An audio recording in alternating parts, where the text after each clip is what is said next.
সোমবার কাবুলের over addiction treatment হাসপাতালে বিমান হামলা চালানোর অভিযোগ উঠেছে পাকিস্তানের সামরিক বাহিনীর বিরুদ্ধে। প্রায় 2000 শয্যার এই চিকিৎসা কেন্দ্রে মাদকাসক্তদের পুনর্বাসন ও চিকিৎসা দেওয়া হতো। এ ঘটনায় শত শত মানুষ হতাহতের দাবি করেছে তালেবান সরকার। আফগান কর্মকর্তাদের তথ্য অনুযায়ী পাকিস্তানি বাহিনী খোস্ত প্রদেশের গুরবুত জেলার নারী গ্রামে মর্টার শেল ছুড়ে নারী ও শিশুকে হত্যা করেছে। এছাড়া আফগান দুবাই এলাকায় গোলাবর্ষণে আরও শিশুর মৃত্যু হয়েছে।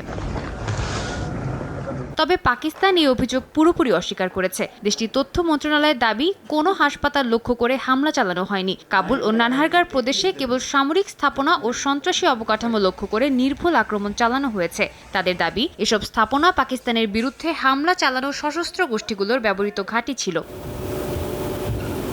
এদিকে চীনের মধ্যস্থতায় দুই দেশের মধ্যে বৈঠক চলছে। বিশেষ দূত ইউএস শিয়া ওং সীমান্ত উত্তেজনা কমাতে এবং যুদ্ধবিরতি বাস্তবায়নের আহ্বান জানিয়েছেন। পাকিস্তান অভিযোগ করছে পাকিস্তান তালেবানদের আশ্রয় দিচ্ছে, যা আফগান তালেবান কর্তৃপক্ষ অস্বীকার করেছে।